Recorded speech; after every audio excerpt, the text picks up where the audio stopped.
Hello, everyone, and welcome to CEC's BIPs in Practice, What Special Education Admins and Providers Need to Align On. My name is Kelsey McClure, and I am your CEC staff host. Today's webinar is sponsored by eLuma. eLuma partners with K-12 school districts to provide flexible and reliable student services that address special education and behavioral health intervention needs, including staffing, Tier 1 and 2 prevention to intervention solutions, and professional development. eLuma's mission is to help all students achieve their potential. Our presenters today are Cassie Black and Brandy Samuell. I'll now turn it over to Cassie and Brandy. All right. Hi, all. Welcome. Brandy and I are really excited to be here with you today. To tell you a little bit about myself, I am an attorney located out of Chicago. And prior to becoming an education law attorney, I was an educator. I was a school psychologist, an assistant principal, a director of student services, and an assistant superintendent. And I am extremely excited to be here with you today because this is truly a topic that I am passionate about. I have seen in all of these roles the importance of proactively and positively supporting student behavior, and I think it's something that is also extremely difficult and something that we really do need to, take the time to talk about how we can do that in a way that is effective and supportive of our students. I'm also going to turn it over now to Brandy to talk a little bit about her experience, and then we'll jump in and get going. Hi, all. I'm really excited to be here with Cassie. I love anything behavior related. I spent 32 years public school facing, and I've been at eLuma about 4 years. I spent many of my years in the school district as a special ed director, but prior to that, I worked with students with multiple behavior challenges. And emotional disturbance. And so I spent a great part of my career working around behavior intervention plans and functional behavior assessments. And I truly enjoy working with schools and helping you guys be proactive in your approaches and deal with behavior, which I know has such an impact on all the students and staff around you. So thank you all so much for being here today. All right. So before we get into why BIPs matter, we have a couple poll questions for you because we want to know who's with us today. So if we can maybe pull those poll questions up, that'd be great.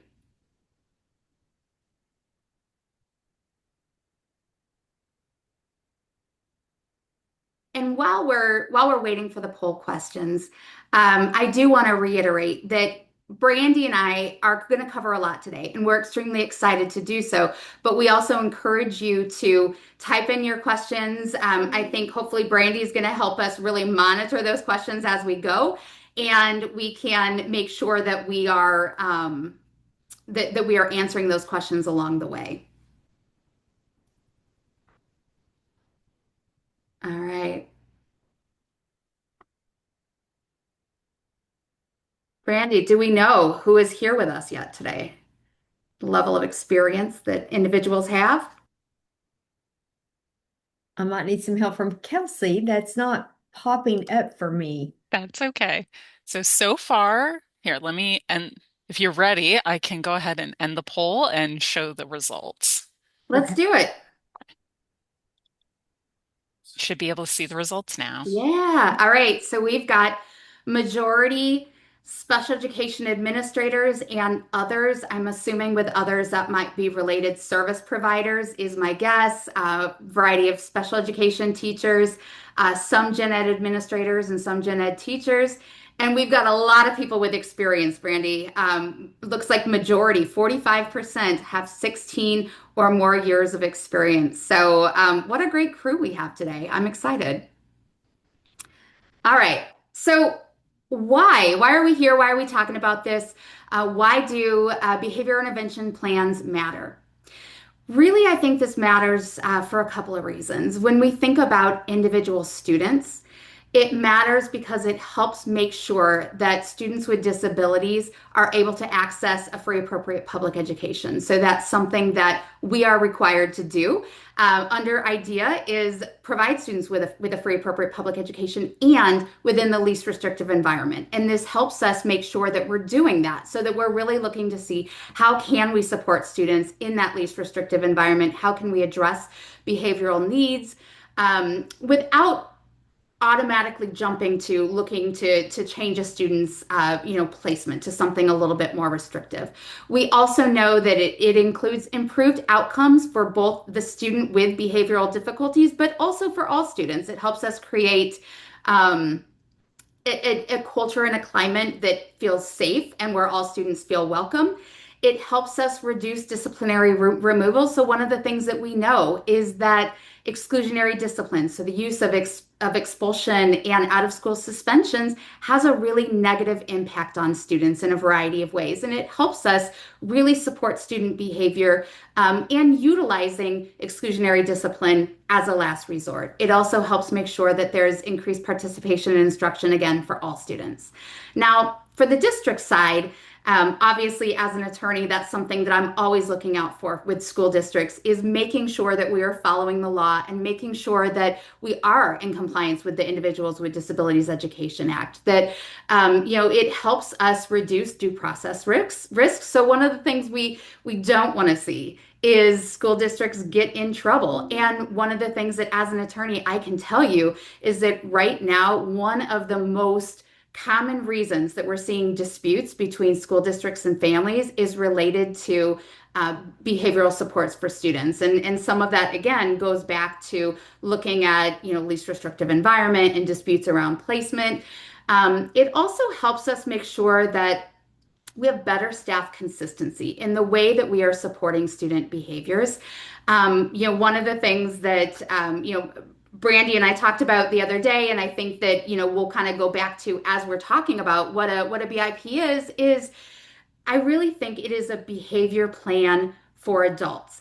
It allows us to positively and proactively support student behavior, but by doing so in predictable ways for that student and staff. So staff knows what's expected, what we do, how we support students proactively, but also how do we react? What are the things that we do when a student displays that target behavior, when they display the replacement behavior that we're looking to see, and when they display that desired behavior. And so it allows consistency across all our classrooms, and it really does improve that trust between school districts and families. And I think, again, part of it is having that predictable way in which we're responding to student behaviors, in which we're proactively supporting student behaviors. And these are just, I think, a few of the ways. Brandy, there's probably things I haven't even mentioned. Is there anything else that you would want to say about why we're here today talking about the importance of BIPs? Oh, I think it's so well said, Cassie. I think the thing that resonates with me the most is it's really a plan of support for the staff or the adults that are supporting the students. And just to throw this out here and just to get this top of mind, it's really a plan of instruction. It's a lesson plan for behavior, if you will. It's not a behavior contract that a student needs to comply to. I just love it resonates with me. It's a support plan for staff who are working with students who need extra behavior intervention or instruction. I always like to think about a behavior intervention plan. If we have a student who has delays in reading, we really target and work on those reading deficits. Same with behavior. If we have with students with behavioral needs that are not meeting the expectations of the school and are impeding learning of self and others, then we need to teach those skills. So it just resonates with me how you approach that. Absolutely. So I mentioned that we have legal requirements. And so this is something that we have to think about how we're going to support students' behavior when their behavior impacts or impedes their learning or the learning of others. And so we're going to talk a little bit more about that. I think right out of the federal regulations, we have to consider the use of positive behavioral interventions and supports and other strategies, including the use of a functional behavior assessment and behavior intervention plan. And so that's really why we're here and what we're going to talk about. And I think we're going to talk a little bit about, what are some of the basic requirements related to that, but also how can we make sure that we're implementing it with effectiveness? Because just to create a plan isn't necessarily going to meet that threshold. We really have to figure out how can we successfully implement that plan as well. So, when is a BIP required? It's not necessarily required in every case. However, these are some of the instances where we see it. So again, when a student's behavior interferes with their learning or the learning of others, it's something we need to make sure that we consider. It's something that oftentimes when we do a manifestation determination. So let's say we have a student whose behavior has been significant enough that we're looking at exclusionary discipline. And once we hit that threshold of more than 10 days, that's considered a change of placement. And so that's when we need to think about and we need to hold an MDR to determine whether or not a student's behavior is a manifestation of their disability. And if it is, we are required to conduct an FBA, to develop or revise a BIP. And so that's something that is kind of that legal threshold or kind of when we have to do it. But I think one of the things that we need to be thinking about is how can we do it proactively? And we'll talk a little bit more about that. We should do a BIP when an FBA recommends that. So sometimes we might do a functional behavior assessment and we determine that a behavior intervention plan isn't necessary, but oftentimes the reason we're doing that FBA is because we are seeing behaviors that are significantly impacting a student or the learning of others, and we need to do that. Again, following disciplinary removals, that's kind of where we talked about that MDR. Also, there may be state regulations that require additional interventions or require that we do it. For instance, I'm from Illinois, and in Illinois, regardless of whether or not the behavior is a manifestation of a student's disability, we are required to do an FBA and develop or revise the BIP in the event that we're looking at that change of placement. Due to disciplinary reasons. So again, 10 or more days. And then it might be something that in a due process settlement agreement, we've determined that we're going to do the BIP. But I think overall, a good rule of thumb is when the behavior is significant, a BIP is required. Cassie, I have a couple of questions here. Yeah. I think I have two questions. First one I'm going to ask about is FBA, functional behavior assessment. Within the scope of the law, like all of us here, I would imagine, because there's a lot of experience, we have a practical application for what we believe an FBA is. But when we're trying to meet the requirements and be in compliance with the law, what is the real intent of an FBA? Yeah. So I would say, interestingly enough, IDEA doesn't necessarily define what has to be in either an FBA or in a BIP. Some states might, because again, like in Illinois, it does identify certain things that have to be required. But the intent of doing an FBA is to really look at what is the function of a student's behavior. So what are they getting out of, or why are they continuing to engage in that problematic behavior? And then it helps us think about how can we allow the student to continue to get that same function, but in a more pro-social manner? And so that's where we really look to see, what can we change within the environment? What are things that we can do to teach a replacement behavior, that desired behavior? And then how do we respond every time the student engages in again, that target behavior, but also, in that problematic, the target behavior, I guess I would say, so that we make the behavior irrelevant, we make the behavior ineffective and inefficient, but also so that we are teaching and reinforcing the use of the more pro-social ways to still get that same function. And so I think that's really the intent of that FBA, is to teach the more pro-social behaviors. Thank you for that. I always, when I would have people ask me that when I was a special ed director, and I would have teachers or even families or, my related service staff say, but Brandy, what are we really getting at?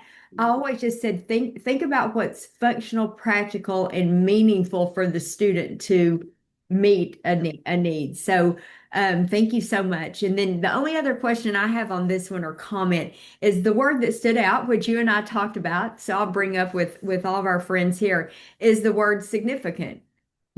Significant for someone who might have taught in a self-contained classroom for students with significant behavioral or emotional needs might have a different definition of significant than, say, a general education teacher who has a student in her room who has a lot of disruptions. So when we think about significant, Cassie, I know it can vary, but what's guidance you give for a school? Yeah, so I think it's important to note that there isn't a legal definition of significant. And so that's where we really have to kind of define that for ourselves. And I think a couple of things. I think that one of the things I want to encourage districts is that oftentimes when we do an FBA and when we create a BIP is really sometimes around when we have to do it. So let's say we've determined that the behavior is a manifestation of the student's disability, or we're looking at that removal of more than 10 days, and so we have to do it. But the problem with starting that process then is that the student's in crisis. The student is probably experiencing some really, and again, I say significant behaviors that have resulted in disciplinary consequences. Also, that's probably when staff are a bit in crisis themselves. So they've probably tried every trick that they believe they have within their toolbox, and they're not in a place where they're willing to, start this process and really kind of look at a student's behavior and, try some things because they're probably feeling like I've tried everything I can do. And so what I would encourage is that we start looking at doing an FBA, developing a BIP much earlier. And so that's something that the Department of Education has actually said a couple of years ago in November of 2024. They gave guidance and they really clarified that this is an effective research-based practice that we know results in great outcomes for students. And so it's something that can be used as part of MTSS. So I really think that is something I would encourage districts to do, is have a way of establishing how we know students may need a little bit more behavioral support. So that might be looking at office discipline referrals. It might be looking at social emotional screeners.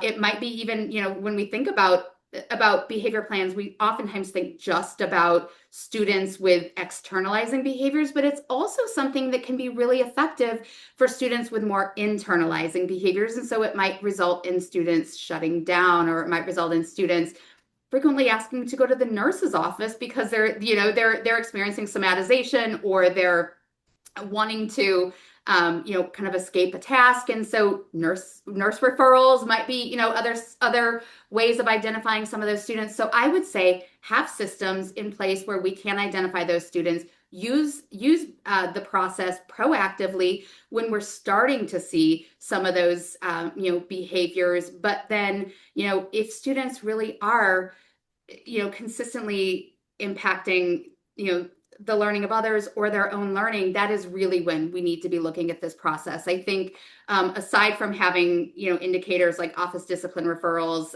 social emotional screeners, things like that, if you don't have those things in place, you might be thinking about, if you have a team meeting, who are the students that tend to come up most frequently in conversation related to behaviors. And that might be a good indicator that, let's start looking at how we can really support this student.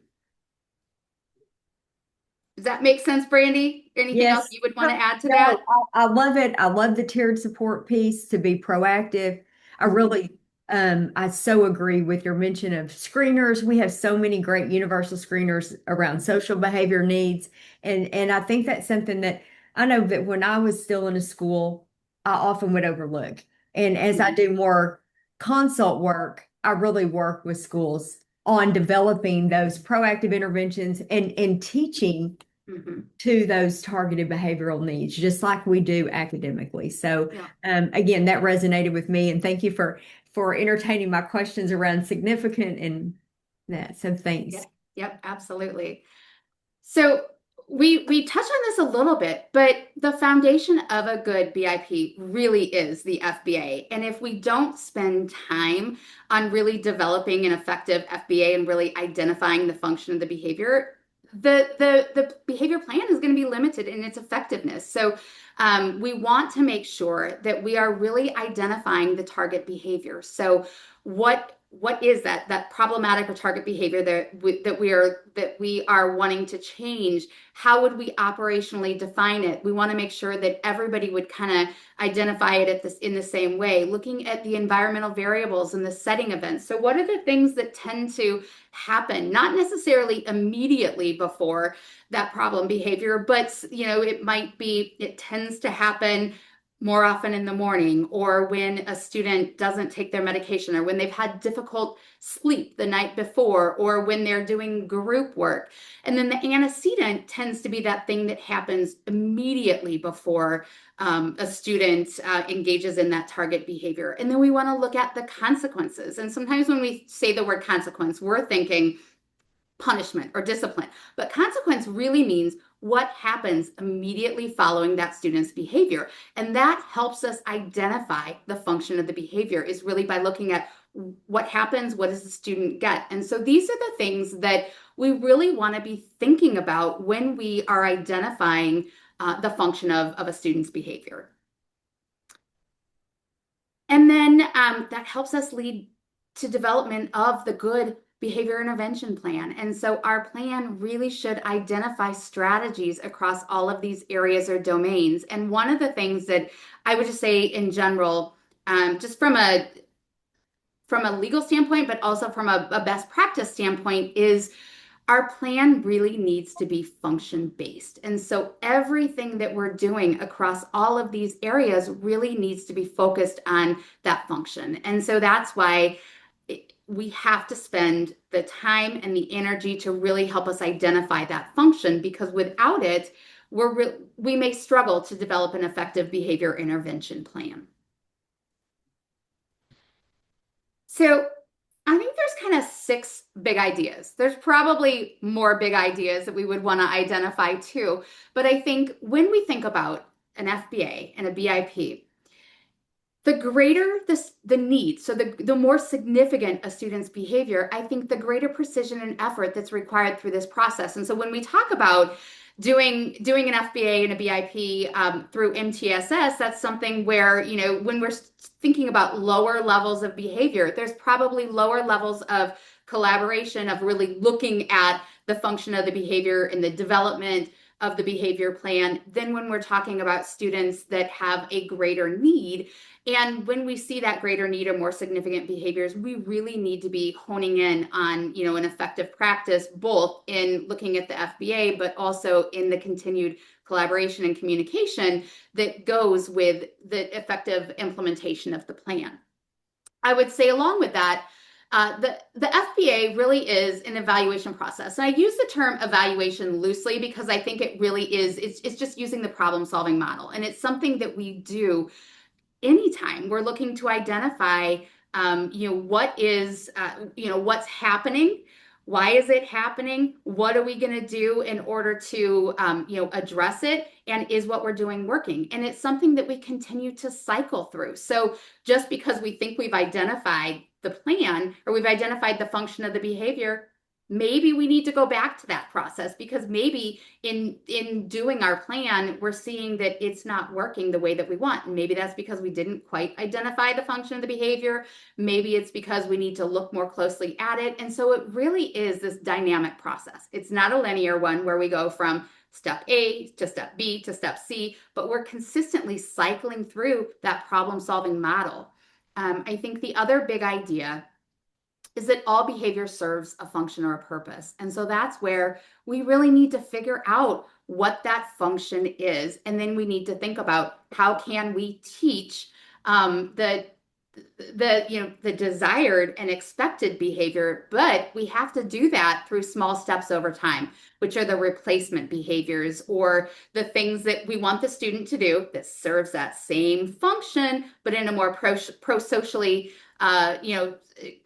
more pro-social or expected manner. And then over time, we continue to shape the behavior to help us get to the desired behavior, what we ultimately expect the student to do.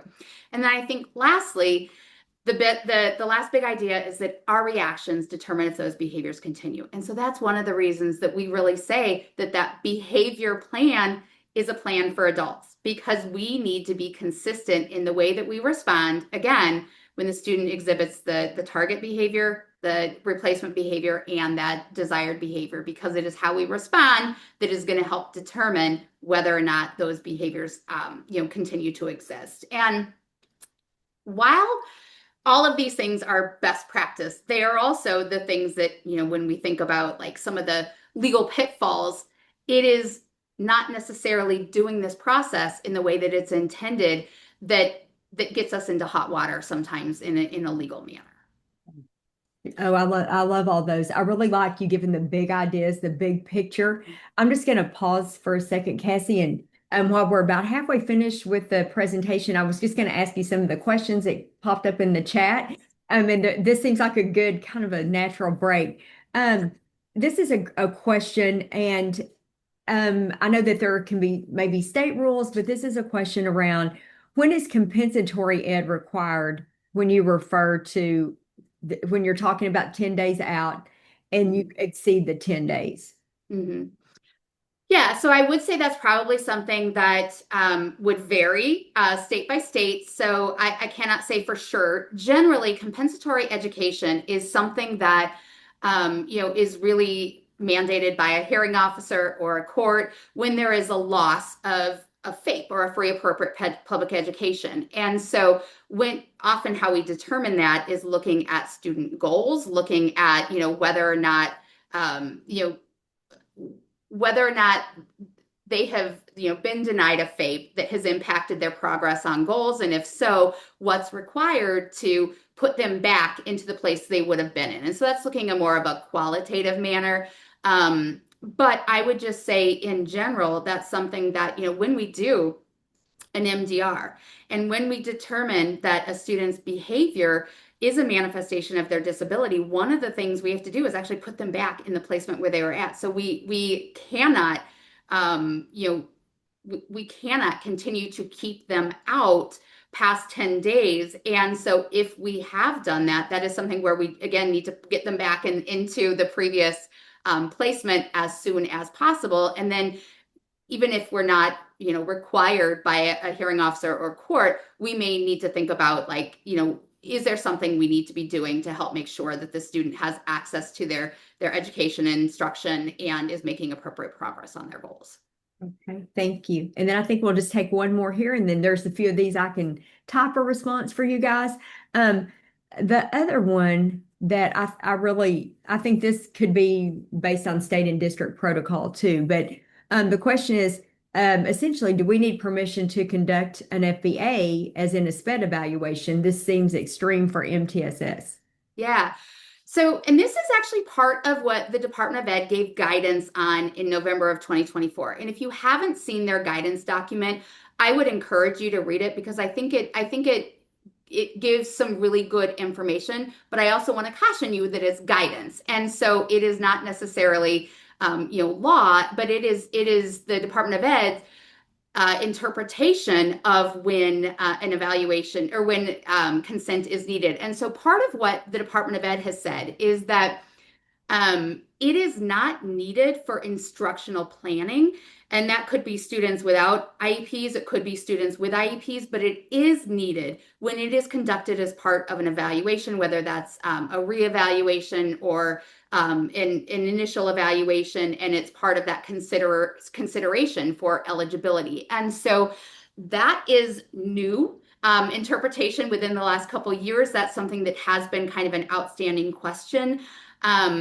And that is something that, that's their guidance. And although that was guidance that was given during a different administration, it's not something that's been rescinded by the current administration. So I think that is still how the Department of Ed would look at that. But it is something that you probably want to, make sure that that also aligns with your state regulation and interpretation. Okay. Okay, I think we can move on, and we'll come back to some of these. Okay. And I think we're actually at our next poll. So I don't know, Kelsey, if you want to give us our next poll, but we have a question about who should be involved in the development of the BIP. We'll wait a minute or two while we let you guys give us your thoughts.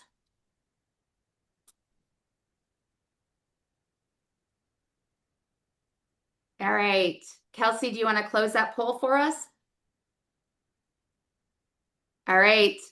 This was a bit of a trick question, and it looks like the majority of you, saw this as a trick question. So really, ideally, all individuals who are responsible for implementing the BIP should be involved in the development of it. And when that doesn't happen, that is often when we see difficulties in the implementation of that. And I think we'll talk a little bit more about that. But I do have some other individuals that are on here. So, a BCBA, a school psychologist, social worker, counselor, special ed teacher, general ed teacher. And I guess like sometimes we get questions like, is there anybody that is required to be part of the process? And that is something that, again, under federal law, there's no one required role. But it needs to be like the process needs to be facilitated or, really, I think it needs to be done by people who have understanding of behavioral principles and what that looks like. But there are no necessarily, required people based on federal law that have to be involved. Your state law may require that. But one of the things Brandy and I were talking about is, does a BCBA have to be a part of the process? And the answer is no. That's something that, each state is different, each district is different. Some districts may have BCBAs that are a part of their district staff. Some may consult with BCBAs. Some districts may have school psychologists, but not counselors or social workers. Some may rely, solely on counselors and not have social workers. So it really just depends. And, I know from the legal side of things, oftentimes when attorneys get involved, especially around, here in Illinois, there is this misperception that the BCBA is the only person who can effectively do an FBA and develop a BIP. And unless there is a state law that would require that, that's not accurate. And I think, the training is what matters. And it really is making sure that you have people who are involved in the understanding of the behavioral principles. That is really what we need to focus on. All right. So we talked a little bit about this, but reasons why BIPs result in disputes. So these are some of the things that I've seen in the field. I know that Brandy, you've probably seen in the field as well. But oftentimes we fail to identify the function, or we identify the wrong function, and so we develop a plan that is actually reinforcing that target behavior. Potentially, it's also not necessarily connected to the FBA. So we've done this FBA, we've identified the function, and then the BIP doesn't really connect. And so that's where I had mentioned before, we want the plan to be function based, and everything about that plan should be related to that function. And so sometimes I see plans that have a million different things in there, and they are all things that are potentially really good practices to support behavior, support learning. But if we have a plan that has too much in it or has things that are not necessarily connected to that function, it may be problematic. And so the best plans I've seen are sometimes plans that have very little intervention on them, but they are so targeted to what that function is, they're really, really effective. I think another concern that we see is that the plan doesn't necessarily assign responsibility for implementation. And so that's where, again, we talked about anybody who's going to be responsible for implementing the plan should be involved in the development of it, but also we need to make sure that they know what their responsibility is. Another, I think, concern that we see that often results in dispute is that the plan focuses on stopping the behavior rather than building a skill. And I actually would tie that into our next thing, which is like failing to identify a replacement behavior. And Brandy, I know this is something that you've seen, quite a bit of. I don't know if you want to talk a little bit about, the importance of that replacement behavior. Sure. No, I believe, and in my experience, in my practice, this is the most important. The function, the true function, so that we don't reinforce um, a behavior that continues to impede learning and good progress, but the appropriate replacement behavior. And I feel like, Cassie, when we our desired behavior is a pretty big reach. When we go straight to that desired replacement behavior without putting in scaffolded small steps of progress, this is an extreme example, but if I have a student who I want to sit in their seat for 30 minutes and I have incidents of them running around the room 90% of a 30-minute class period, thinking that I'm going to go from only 5% success at sitting for 30 minutes to full 30 minutes, I'm setting the staff up and the student up for failure. So how can we get into this functional replacement behavior incrementally and not Yeah. just going too fast? I know that we all want to solve the issues, but let's scaffold it so that everybody can be successful. And then I really feel like, to your point, less is sometimes more. What can we truly focus on in a classroom, individually, but in a larger group, that we can really truly shape and teach a replacement behavior effectively and in a way that the student can grasp it and use it. And so sometimes it's been my experience that when we have 5 behaviors that we want to replace on a behavior intervention plan, we're not very successful. Where maybe we have a behavior plan that addresses 2 behaviors and we meet success with those and really getting some good success and high acquisition, and then we can revise the behavior intervention plan and bring in new behaviors. So for me, myself as a teacher and a special ed administrator, those have been the most impactful um, strategies, thoughts around a true strong implementation of behavior Yeah. intervention implementation. Well, and Brandy, one of the things I wanted to just kind of reiterate is just the need to identify that replacement behavior. And sometimes where we go when we try to go from desired behavior to from that target behavior to desired behavior, there is going to be a disconnect in function. And so an example that I can think of is, let's say a student engages in behavior to escape a task. So maybe they've got, their math assignments or whatever that is, it's too hard for them or it's not something they want to do. And so we start to see behavior, we start to see, them do something, and the function is to escape the task. Our expectation or the desired behavior is for them to do the task. Like that's what we want, is we want to put a math worksheet in front of them and have them do it. But like that's not going to serve that function of escape. And so that's where we have to build in those steps. And so it might be that we want them to ask for a break in a socially acceptable manner rather than engaging in physically aggressive behavior or leaving the classroom without without asking or whatever. So we want them to ask for a break. Then once they're able to do that, maybe we want them to ask for help rather than try to escape the task. Then we're eventually wanting them to be able to do it independently, but we built those things in a way that still serves that same function and that they can escape that task. We're just asking them to do it and expecting them to automatically do it is not going to serve that same function. I totally agree. I totally agree with that. Yeah.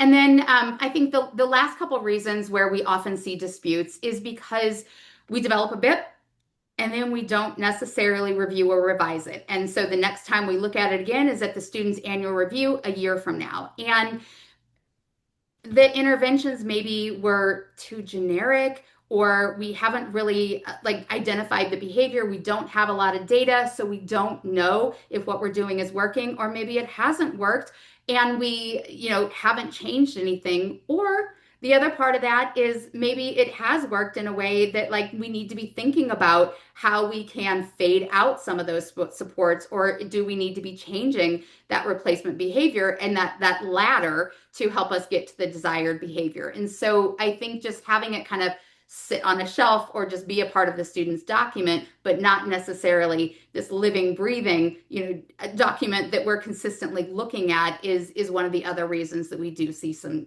disputes. All right. So we talked about this, already, but when we have determined that the student's behavior is a manifestation of their disability. So when we're looking at, that removal from school for disciplinary reasons for more than 10 days, we have to do an MDR. That's something that under IDEA we have to do. And as part of that process, if we've determined that, yes, it is a manifestation of their disability, or, along with that, one of the questions we ask is if it's, due to the failure of implementation of the IEP, there are things we have to do. We have to conduct an FBA if it hasn't already been conducted, and then we have to implement the BIP, or we have to review and modify an existing BIP to make sure that we are really supporting that student. And again, this is something where we often see we do because we have to, but again, we want to encourage that proactive, process, and that we're maybe doing these things in advance before we get to this point if we've noticed that the behavior plan is not working already. I have a question around this, Cassie, and I saw this when I was in schools every day, and Mm-hmm. I get a lot of questions around this in consult work or when we're meeting with school partners here at eLuma.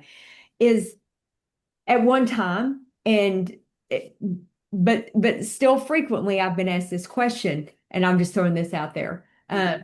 So extreme, just to illustrate a point. So I have a student, this is what somebody asked me recently, who has a diagnosis of early onset schizophrenia. Mm-hmm. The behavior is always going to be a manifestation of the disability. And I said, I disagree with that, because a behavior is not necessarily tied to a diagnosis. But again, I'm not an attorney, but I Mm-hmm. always try to think about the student and what really defines the student, not just a diagnosis per se. Yeah, so I would agree with you in that. And I think there's a couple things. When we have students with mental health disorders like schizophrenia, they have a really complex profile, and there's probably a lot of things that are going on with that student.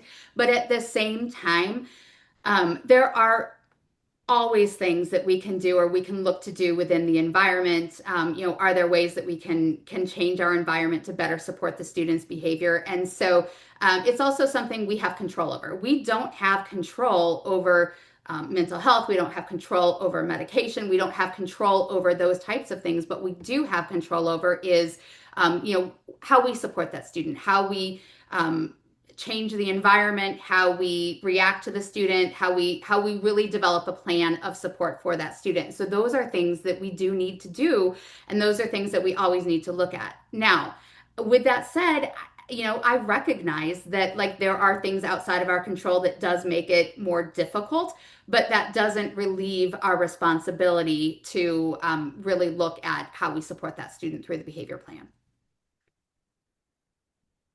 Does Thank that you. make sense? Yes, that makes sense to me. Oh, all right. So, Brandy, I'm gonna actually turn it over to you to just talk a little bit about, what are ways that we can keep a BIP from breaking down in practice? So I think you hit on this a little bit, Cassie. Um, if you okay, you moved it. Sorry. For me, it's just communication and ensuring that everyone who's involved with a student understands the big picture. Um, and how do we implement this plan of instruction? If that includes the bus driver, if that includes cafeteria staff, if that includes supervision in hallways, whoever comes in contact with this student, so we can have all hands on deck to implement a plan of behavior or social behavior instruction that ensures success for that student. Somebody wrote in the chat, and I couldn't agree more. we have to ensure that even our general education staff are acknowledging those small improvements in behavior. It's huge. We have to build momentum. Somebody else said this, and we have to keep moving, and that comes from reinforcement of the desired behavior. Um, you know, typically what I've seen, ask what's blocking implementation. Typically, the plan hasn't been communicated well across all parties. Or we still have people in our building, staff in our building, even family members who say, well, Cassie didn't do it. Cassie's the student. She didn't do anything on the behavior intervention plan. And my answer always was, and sometimes this was met with, Brandy, you're being really obstinate. It was, Cassie doesn't have to do anything on that plan. That's a plan of instruction for us. We are supporting Cassie. I think coaching, training time. I know that when I was a special ed director, even when I was a behavior interventionist, I spent a great deal of time coaching and training all staff involved in the implementation and development of a behavior intervention plan. I had someone tell me recently, well, so and so completes all the FBAs, all the functional behavior assessments. And I said, oh, by himself? Yes. And I said, well, what about the gen ed teacher? What about the SLP? What about the resource teacher? And it involves everybody. The assessment involves everybody, and it's even subtle observations that we make. Um, Act on barriers once they're named. I had somebody tell me once, well, we're not going to do that in the cafeteria. uh, Sam's student is just going to have to do X, Y, Z. And I said, but we are going to implement this in the cafeteria because it's impacting everyone. It was a very significant behavior, if you will. If you're a general ed teacher, if you're a special ed teacher, if you're a related services provider, ask for help. Go to the case manager, go to whoever really heads up your IEPs and say, I'm not sure how to reinforce this behavior. I'm not sure how to teach this. I'm not sure what this skill is. And so it's okay to ask for help. All the time I say, I don't know. I've got to find out. Um, I have colleagues on here that are probably on this call today that was like, hey, what I forgot where we found this. Ask for help. It's not a weakness. And I love this one. Request time to review data as a team. At bare minimum, right? We look at an FBA and a behavior plan once a year. But to Cassie's point, then it's just static. It's not a living document. I've worked in schools with students with FBAs and BIPs that we met weekly. It might be an informal staffing. It was not a intent to alter that behavior intervention plan because then we would have gone to IEP meeting. But we looked at the data because that's what told us, hey, we need to go to IEP meeting and we need to work as a team to review the functions, to address and update the behavior intervention plan and share what's working and what isn't. If you've got a replacement behavior on there that you're seeing an escalation in behavior, then maybe we need to look at that strategy or that intervention. So we always want to be constantly talking about these things, and we want to be pulling in. If we have classrooms, and I know everybody in here has heard this a ton, if we have a classrooms where students are being highly successful and we've seen a reduction in behavior, or maybe we never see these problematic behaviors, what's going on in that classroom that's different? Sometimes it's personality, but sometimes it's a process. Um, it's been my experience that the more that, and this question came up that made me think about this, so thank you. The more that we involve the caretaker, the parent, the more successful we are. As you know, we have a lot of families that do not buy in, that aren't engaged. And so when that's the situation, we have to do as much as we can in the school environment. And I used to hear myself a lot of times say, at school, we do this. At school, this is the expectation. On the bus, this is the expectation. But I have to go out on a limb and say the behavior intervention plans that have been most successful in my career involved a true village and wraparound. And what do we do at home? And we have constant communication at home, and we have buy-in with the parent. And when this has been successful, I've given parents a voice as the special ed leader or a facilitator of an IEP team. So communication, Everybody has to be on the same page. And how do we get them there? Is it keeping them in the loop? Is it training? I don't know. You need to sit and ask yourself through every student these things. And Brandy, I can't stress that enough. I think that when I am working with districts, because there is a dispute between the family and the district regarding a student's behavior, I think that some of the things that I see that sometimes get in the way again are it is that lack of communication. So either it's something where the expectation is that the team support the student, but the administrator hasn't necessarily, shared that big picture or like been a part of the process, the conversations. They haven't offered that coaching or training, or providers don't necessarily know what that big picture is, or they don't know like what where we're headed, what we're doing. They don't, gen ed teachers may not fully understand the responsibilities to support students within the least restrictive environment and what that means. Or, we create this amazing behavior plan, but like it can't actually be implemented and we haven't identified those barriers. And, staff don't feel like there's a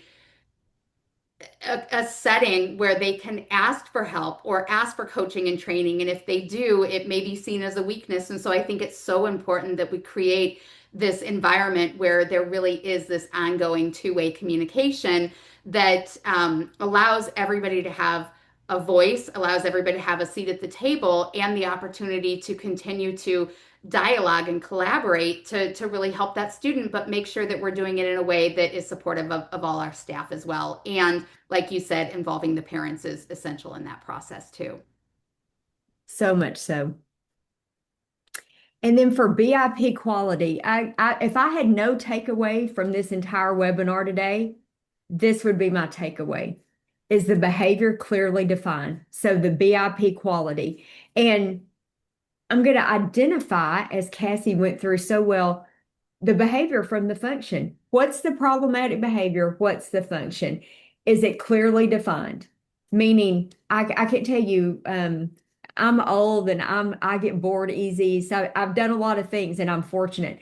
But when I was a behavior interventionist and I would walk into a school and I would just hear, I'm using poor Cassie. Cassie's just blowing out. That's all she does. She just blows out. She's just disruptive. Okay, well, what does that mean? Like, I need a behavior that's defined so that if I'm coming in to support you and coach you and help in your classroom, I need to be able to walk in and be like, that's the behavior. That's the problem. Because it looks different for everybody, right? I asked that question about significant. Is the function identified? Is this function of this behavior, and I don't say it as eloquently as Cassie, is this function of this behavior to get something or to avoid something? Because those are the functions. Cassie goes on to talk about sensory. Sometimes sensory is to get a self-stemming input, or sometimes it's to avoid sensory. So what's this kid trying to get, or what's he or she trying to avoid? Is that behavior linked to the function, to the FBA, the functional behavior assessment? Functional behavior assessment, as Cassie talked about, it doesn't have to be a formal evaluation. It can be observational data that's collected over a period of time. You all have heard ABC, antecedent behavior consequence. It could be that simple of collecting that data over time. The replacement behavior. What do you need this student to do to be successful for himself, herself, and to not disrupt the other students? Can I teach that replacement behavior? This is where I love screeners, especially within that tiered system. I like screeners for our students who are already on tier 3 is what's the social behavior gap that's missing that I can teach? If I have a child that doesn't know how to swim, what do? I give that child swimming lessons. If I have a child who can't pick out main idea of a 3-sentence paragraph, what do I teach that kid to do? I teach that child to identify context clues. So if I use a screener, then I can identify social behaviors that we need to work on teaching, right? Data collection. How do I know if this intervention is being successful or not? How do I know that there's either an increase in desired behavior or an increase in the disruptive behavior or problematic behavior. Um, have I assigned staff responsibilities? Cassie mentioned that. You know, we often hear in schools, and I've been guilty of this many times, don't tie that to a person, tie it to a process. But we're talking about supporting children. So oftentimes we really do need to assign those staff responsibilities. Um, be it teaching the desired behavior, who's going to run a group that addresses targeted behavior skills or one-on-one. A review schedule identified. How often are we going to look at this BIP data? Are we going to look at it in professional learning communities? Um, are we going to do a staffing once a month? Are we just going to set up a cadence of IEP meetings? I've had that before too. And then how am I going to inform the parent? You know, now you guys have so many ways. When back in the day, we only had paper tracking sheets. We have apps now. We have email. We have school notifications. And this is my caution around parent information. We absolutely want to keep the parent informed at all time because we want buy-in and engagement. We're a team. We can't have it. This is what the school's doing. This is what we're doing at home. We have to come together. Parents really need to hear good things that are happening too. They don't just always need to hear, Cassie never sat down today. Cassie was out of her chair 27 times out of 30 opportunities. Well, could we say Cassie sat down 3 times today, especially if we were working from a baseline if she only sat down once? So we've got to share good with the parent because you know what happens? They stop answering the phone. They stop answering the text. You know, I learned this a long time ago. I called the parent one time to report something good about a student, and she didn't even say hello. She said, "Well, what did he do this time?" And I'd never even talked to this parent before. She just recognized the school number. So at any rate, go through the quality before you put it out there. And if again, one takeaway, I would go with this BIP. Somebody just asked in the chat, what's a SIB? A self-interest behavior. At any rate, so here we are, and I'll toss it back to Cassie now. All right. So I think, as an attorney, I really am always focused on that legal compliance, but I think that's where that really is the floor. These are the things that we do because we have to do them by law, but we do this. And the real reason that we do this is because it improves outcomes for students. It improves access to instruction for the student that is engaging in that behavior, but also for all students. It reduces crisis situations. It supports our staff. It really helps create an environment that is safe and inclusive and feels good for all students. And obviously it avoids, legal violations. And so I really am so excited that I had the opportunity to, meet with you today and talk with you about this, as I know Brandy is too, because this really is an area, and I think you probably are all here because you're probably seeing increases in student behaviors, and we need to continue to work to see how we can help support students and support our staff in a way that is best for everybody. Brandy, I'll turn it over to you to talk about the next webinar. Hey, so I know that first off, I just want to address there are a lot of questions that we didn't get to, but we will send out some responses to those. We'll get with Cassie because some are legal, some I can answer. I certainly won't give legal advice. Cassie, don't think, oh my gosh. But our next webinar, we're really just going to keep building on this. It's actually with myself and Cynthia Cobos Price. And Cynthia was part of a school district in New Mexico for many years. She's also a BCBA, and now she runs a huge adult early childhood through adult development center that's focused on behavior and strong community involvement. We will be looking at practical behavior frameworks from being reactive to really looking at what resources you have in your district and what you're utilizing from as far as classroom universal practices that overarch from the district to individual buildings. And we hope to be able to help you guys to establish some strong behavior frameworks that are proactive, that utilize the resources that you currently have in your district, and how you can set up a strategic success plan to add in more proactive strategies. So we hope to see you all on August 6th. All right. Thank you all so much. And big, big thank you to Cassie and Brandy for joining us today and for the amazing work that you did. We really very much appreciate you presenting this to our CEC community. That will end our session for today. Thank you all again for joining. I did drop a link to our CEC survey in the chat. So if you have time today, please do consider filling out that survey so we can kind of get your thoughts about today's presentation. But thank you all again, and I will close the webinar. Have a great rest of your day.